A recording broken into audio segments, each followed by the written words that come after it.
Mis amigos, muy buenos días. Les voy a hablar de una carta fechada al día siguiente del accidente que fue enviada por la DGAC India. Y luego, que es sumamente interesante, y les voy a dar una forma de interpretarla, les voy a dar una especie de lectura entre líneas que generalmente tenemos en estos casos. Antes de entrar en el meollo del asunto, me gustaría que para aquellos que hoy tienen dificultades en su carrera, que quieren cambiar de trabajo o que han perdido el suyo, me gustaría que se pusieran en contacto con Ilus. Realmente es de lo mejor. El acompañamiento en Francia para volver a encaminarte, en algunos casos, está cubierto por France Travail. He enviado a mucha gente con ellos y sinceramente los comentarios que recibo son extraordinarios. Así que encontrarán el enlace en la descripción del video y el comentario está fijado. Regreso a la India. Lo que tenemos hoy es un balance en tierra que se ha reducido un poco, porque al principio, recuerden, pensábamos que tendríamos aproximadamente 300 víctimas, pero hoy estamos alrededor de 270. La mayoría de las víctimas en tierra probablemente serán hombres. ¿Por qué? Porque el avión cayó sobre el edificio de los estudiantes hombres, porque en esa universidad hay un edificio para mujeres y otro para hombres. Son comedores, dormitorios, todo eso. Y entonces cayó sobre la parte que está reservada para los hombres. Por eso el saldo tal vez será un poco diferenciado por género, como se dice hoy en día. Hay un video del único sobreviviente. El video que encontré probablemente es la primera vez que lo vemos después de la tragedia. Hay otros videos más tarde, lo vemos en el hospital y todo eso. Pero aquí probablemente, hasta donde sé, es el video donde está más cerca del lugar del accidente. Entonces tenemos el edificio en llamas. Y luego tenemos al tipo que está saliendo con el teléfono en la mano. Y es bastante loco, porque detrás de él hay 241 víctimas. Solo en el avión, ni siquiera hablo de las personas que estaban en tierra todavía. Así que es cierto que es un video que es extremadamente interesante, me pareció. Otra cosa, vamos a volver a esta historia de la carta. Pero antes de hablar de la carta, me gustaría hablarles de otras cosas.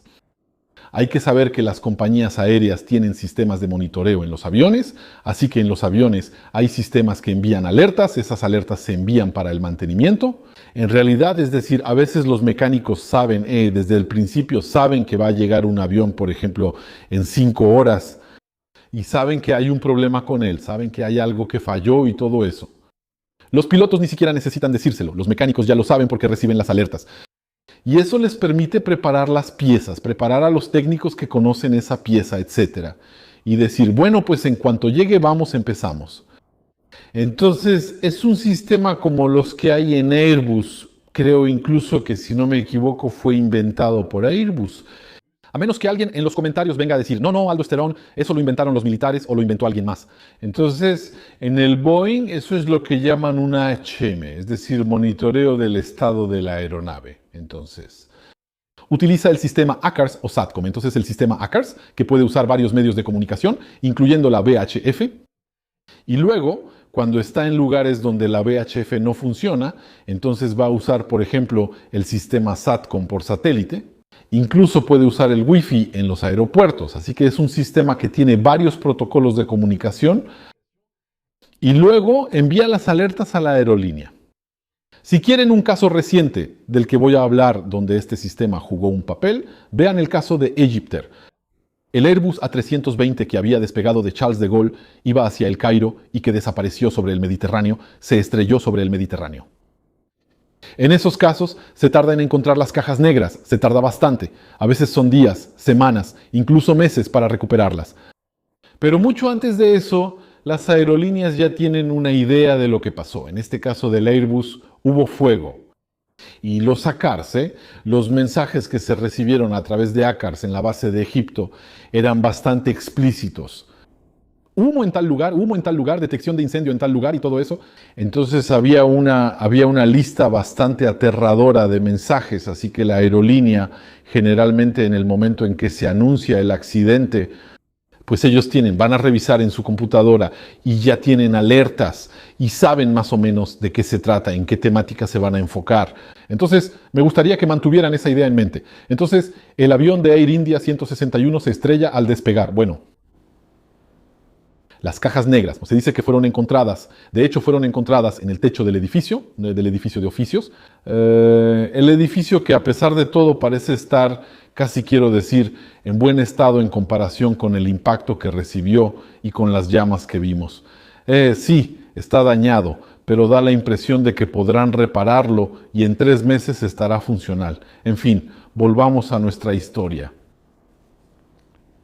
La aerolínea debió haber recibido información a través del sistema, precisamente de monitoreo, el sistema AHM. Entonces, por supuesto, dado que este vuelo fue extremadamente corto, ¿verdad? ¿Lo vimos? Estamos hablando de unos 30 segundos. Potencialmente es totalmente posible que no todos los mensajes hayan sido enviados, porque lo que hace el sistema es que tiene, como todos los sistemas electrónicos que envían información, entonces tiene una memoria, guarda en la memoria, luego envía, guarda en la memoria, luego envía. Y el ciclo de almacenamiento de mensajes y envío puede durar algunos segundos. Depende de la calidad de la conexión y todo eso. Así que es totalmente posible que algunos mensajes, especialmente hacia el final, se pierdan. ¿De acuerdo? Podría ser que algunos mensajes se pierdan, pero de todos modos deben tener algunos. Bien, ahora está esta carta. Entonces, llegamos a esta carta. ¿Qué dice esta carta? Esta carta insiste en varias cosas. Dice que, entre otras cosas, hay que revisar los controles de vuelo en cada escala. ¿De acuerdo? Bien, aquí están los controles de vuelo. Hay que revisar el compresor del sistema de presurización. Entonces es un compresor centrífugo que hace la compresión. Pero lo interesante es que en 2 ocasiones menciona el combustible, así que el combustible se menciona 2 veces, con controles muy particulares, controles bastante insistentes, que esta carta ordena, que son enviados a todas las bases en todo el mundo, que reciben aviones de Air India, especialmente los 787. Entonces, sí relaciono esto con el hecho de que tal vez tienen una idea de lo que pasó porque recibieron un mensaje. Me digo, mira, esa carta tal vez sea una respuesta a eso. Ese es el primer punto. En segundo lugar, no hemos escuchado a los estadounidenses porque los estadounidenses tienen muchos 787, así que hay compañías estadounidenses que tienen eso. No hemos visto la misma reacción de su parte. ¿Ven lo que quiero decir? Miren, supongamos que Air India ve los mensajes y dice, uy, hay un problema con el 787 en general y acabamos de tener un accidente grave, etc. Van a informar de inmediato a las autoridades que a su vez informarán las demás aerolíneas que lo operan y entonces todas las demás aerolíneas van a tomar medidas de control, quizá incluso dejarlo en la plataforma por un tiempo. ¿Y todo eso? Las otras aerolíneas que poseen ese avión, hasta donde sé, no han recibido ninguna instrucción, no han hecho ningún cambio en su método de trabajo respecto a ese avión. Entonces, eso significa que tenemos un problema que es específico. Quizá va por ahí, a estas alturas pensamos eso. Entonces, por supuesto, se dan cuenta de que estoy especulando muchísimo, claro, ¿verdad? Estamos de acuerdo, pero en este canal no hay problema. Especulamos, lo asumimos por completo, ¿de acuerdo? Pero generalmente siempre son especulaciones basadas en elementos. De hecho, si ven el primer video que se publicó unas horas después del accidente, todos hablaban de ráfagas. Yo decía que no eran ráfagas, y si ven hoy, ya nadie habla de eso, ¿de acuerdo? Desde el principio les hablaba de pérdida de potencia, desde el principio les decía que los flaps, que era poco probable, etc. Y hoy seguimos en la misma línea. Entonces, sí es especulación, pero no hago especulación solo para cambiar de opinión 180 grados al día siguiente. Decirles, no, lo que dije ayer es falso. No, entonces especulamos, pero lo que hacemos es que ajustamos progresivamente la narrativa, conforme avanzamos en el análisis. Entonces, decía que la carta es sobre el combustible, pero también hay otra cosa. Hubo un avión que causó bastante pánico, es una Air India, el vuelo 315 que despegó de Hong Kong hace unos días, justo después de este accidente. Entonces, es cierto que cuando hay un accidente hay que entender una cosa, eso crea pánico, hay una pérdida de confianza, hay pánico. La gente dice, sí, es el mismo modelo, todo eso, tengo miedo, leen los grandes titulares y eso puede ser contagioso, incluso hasta el piloto. Entonces hubo un caso, el Air India 315 que despegó de Hong Kong, y luego ahí dice, tengo un problema de contaminación de combustible, lo dice.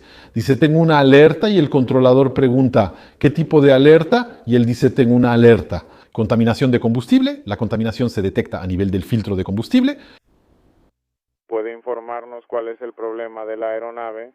Tenemos el filtro de combustible del motor, tensión correcta. Y dice que puede ocurrir contaminación. Ya hicimos la lista de verificación y solucionamos el problema. Y la ceniza en tus ojos, así que vemos de nuevo el problema. Problema con el filtro de combustible del motor, problema con el filtro de combustible del motor. Y el controlador le pide que repita, y él lo repite en la frecuencia. Esta vez no dice contaminación de combustible. Es bastante interesante, como si quitara la palabra contaminación. Parece que es casi una palabra tabú. Lo dice en el momento, lo dice por el estrés del momento. Está leyendo la pantalla frente a él. Y ahí, de repente, cuando repite, es como si fuera un poco consciente de lo que acaba de decir. Y ahí se siente que casi se retracta. Pero bueno, ya lo dijo, ya estaba grabado, ¿ven? En todo caso, antes de cerrar este video, solo un pequeño detalle, si me lo permiten. La PU se activa en el Boeing 787 no cuando solo falla un motor, sino cuando fallan los dos. De hecho, miren, la lógica de arranque ni siquiera es con respecto al motor, sino con respecto a lo que llamamos VFSJ. Son generadores de frecuencia variable. Normalmente, generalmente, este tipo de generador o generadora eléctrica hay de todo tipo. Hay muchas familias de esos. Generalmente hay uno por motor. En el 787 hay dos por motor. Hay dos. Eso significa que cuando está encendido y la PUE está apagada, la PUE es esa pequeña turbina que está completamente atrás, que permite suministrar electricidad para el resto de los sistemas del aparato. En algunos aviones incluso proporciona aire comprimido para arrancar los reactores. En el 787 no hay eso, no hay sistema neumático. Solo proporciona electricidad, al parecer. Entonces, como decía, cuando la PUE está apagada, tenemos 4 VFSJ, a menos que, por ejemplo, estemos en una situación donde hay un VFSJ que está averiado bajo MEL. A veces podemos salir con un VFSJ. En estos aviones tenemos derecho a salir con un VFSJ averiado. Entonces habría 3 en ese caso. Pero partiendo del caso nominal, hay 4. El avión despega y la lógica, si quieres, del sistema es que si caemos por debajo de 2 VFSJ, la PU arranca. Entonces, si solo hay una sola falla de motor y el otro motor tiene 2 VFSJ operativos, la PU no arrancará. Por otro lado, si el segundo motor falla, arrancará. Creo que irá a 28 voltios DC, debe tener una batería en algún lugar, va a tomar energía de ahí y va a iniciar el ciclo de arranque. Si no, también está el caso que no podemos descartar, donde podemos tener una situación donde el avión volaba con 3 VFSJ. Eso significa que tenemos un motor con 2, el otro motor con solo 1, un motor fallando. Entonces, esta vez tenemos 2 que han sido retirados, nos queda 1. Y ahí vamos a encontrar las condiciones de arranque de la PU y ¡bam! Va a arrancar sola. De acuerdo. Entonces, es una posibilidad, sabiendo que los MEL significan que a veces se puede salir con sistemas que no funcionan. A veces de sistemas que no funcionan, está regulado, No estoy criticando a Air India, no estoy diciendo que Air India salga con MEL, todos salen con MEL. Es un estándar de la industria, está documentado, etc. Pero he hablado con mecánicos que me han dicho que han visto a veces hasta 13 MEL en un solo avión, lo cual es bastante, pero al mismo tiempo es 100% reglamentario, solo que hay condiciones.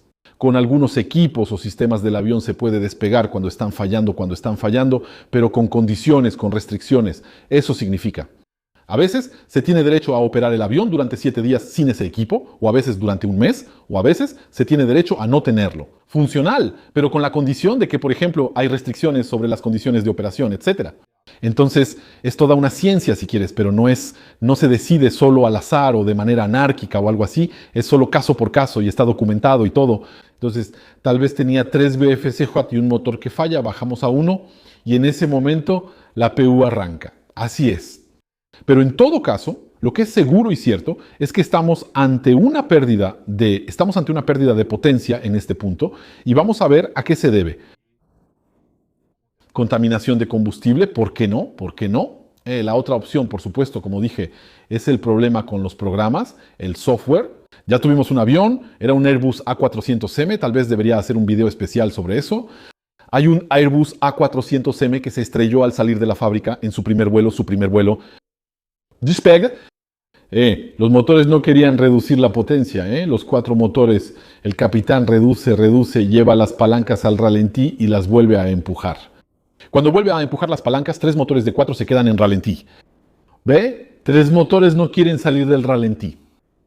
El avión se estrella porque no tiene suficiente, está en déficit, no tiene suficiente potencia. El avión se estrella, 6 personas a bordo, entonces técnicos de recepción, pilotos, todo eso, hay 4 muertos. El avión tenía 0 horas cuando despegó, avión nuevo. El problema era un problema de software, habíamos enviado el software equivocado, un firmware. Los motores no tenían absolutamente nada, estaban perfectos. ¿Ve? Ese es el gran problema que tenemos hoy en día, que tenemos aviones con una fuerte dependencia del software. Entonces, podemos tener un avión que mecánicamente es perfecto, pero bueno, tenemos un desbordamiento de variables o un firmware que se cargó solo a medias o algo así, y luego es un desastre. Ahora, creo que sí. En ese momento las autoridades tenían razones para pensar que eso fue lo que hizo que el 787 se estrellara. Creo que habríamos tenido una acción concertada a nivel mundial sobre ese tipo de avión.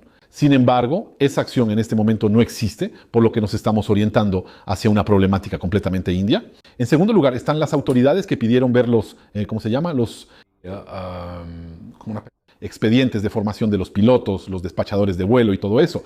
Y vi que eso circulaba. Esto no debe tomarse como una sospecha sobre su formación. Es normal, es estándar. En todos los casos de accidentes de avión, hay ciertas cosas que se hacen, como reclamar, pedir, tener el expediente de los pilotos.